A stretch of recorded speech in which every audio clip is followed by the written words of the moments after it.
I'm Ether, and I main Marth. The Marth. Interestingly, when I first started playing the game, I played Link, and then all of my friends switched to playing Sheik, and I was getting pretty destroyed, so I decided to look up who was the best in the world, and at the time it was Ken. And I had Marth as a secondary, so it's kind of backwards, but I learned Marth in order to fight Sheik. That was in Florida. I was only there for like a year and a half, and then I moved back up to Hampton Roads. First time I went to a tournament, it was actually hosted at C-Stick's house, and Otis was there. He was there from the start. You know, him and I were the top two guys in the area when it first started out. He was the only guy that could beat me and vice versa. The first thing I saw as I walked in was C-Stick versus Otis. And the thing that stood out the most about Otis is that he was trash talking while he was playing. After that tournament, he started hosting like locals at his place. So I would go over there sometimes. After learning some advanced tactics, a few mind games. I was a teacher to everyone in my own way. Otis was probably the closest thing to a coach that I ever had. He wasn't afraid to tell me about my shortcomings. No matter how good I was, he was always able to point out something that I could improve on. In fact, if I could have like one thing right now, it would probably be Otis as my coach, because he probably doesn't even know this, but he took me to another level just from the small things that he would say in one-line spurts. I really just wanted to get better myself, but in order for me to get better, I had to have the people around me get better also. I mean, obviously we all knew Ether, and we knew Otis and Blackheart Lee, and they all had just a ton of knowledge about, well, as much knowledge as you could have in 2006. Oh gosh, before internet became fast, what you had to do in order to see a tournament video that you could analyze and take hints from, it was called DC++. And it was like a chat room / file sharing program.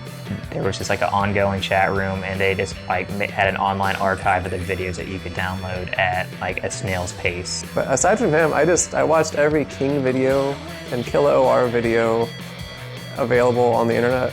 I actually asked some players from ODU this, and they were saying that they kind of live vicariously through me. Like, they can play however they want in tournament and then look at my match over my shoulder and know that it's a serious match. This is the one that counts.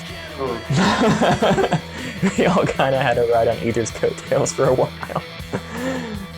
So we're kind of like, come on, show that Sova's good. Come on, you can do it.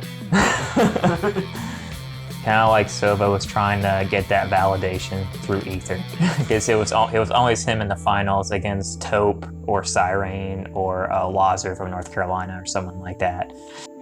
Just as long as he beat someone from Richmond or Nova, and like we could see it on stream, and just seeing like hearing on the mic like, oh, who is that? And we're all like, we know who that is. That's our baby. That's Ether. You know, MDVA guys, they didn't really give us a second look until, you know, Ether showed up one day. We've always been a step behind them. I think we've always been a little bit of laughingstock, and we always kind of tried to play that off. Or you'd go to a bi-weekly or something in Newport News, and you'd see like Taupe's car, and everybody just like rolls their eyes. Because you've driven too far and just go home, right? You're here, you're gonna lose your $5 And we would get so excited when you would see like Taupe's car there, and you would also see Ether's car there, because you know they're going to be in grand finals, and you finally get to see someone from your region like beating back these Nova Predators. I just get excited thinking about Ether and thinking about him going to events and beating people that we didn't think Sova would ever beat. So there was a tournament in which the Doug, European, who was part of the FC3 crew battle, East Coast versus West Coast.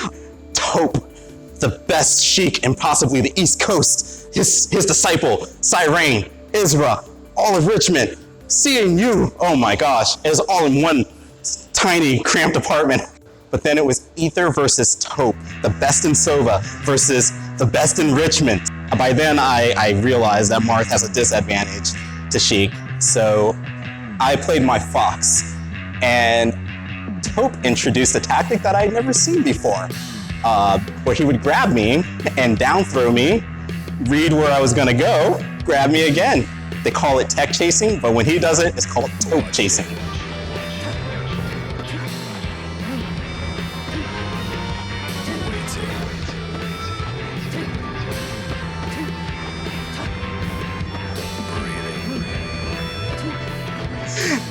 and I got tope chased to oblivion. So after losing a couple of matches as Fox, I decided, you know what? I'm just gonna go Marth, and whatever happens, happens. And that would evolve into a mantra, you just gotta follow your heart. And that's exactly what I did for that set.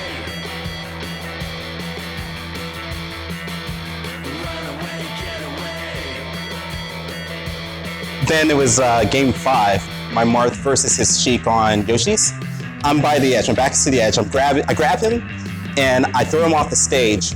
Now, I realized from all the times that I played my friends growing up, remember, I grew up with Sheiks who were just out to get me.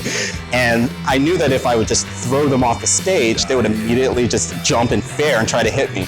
I mean, I knew in my heart, this is the first time that I paid attention to this feeling in my heart, that if I just jump, he'll miss, and then I can spike him.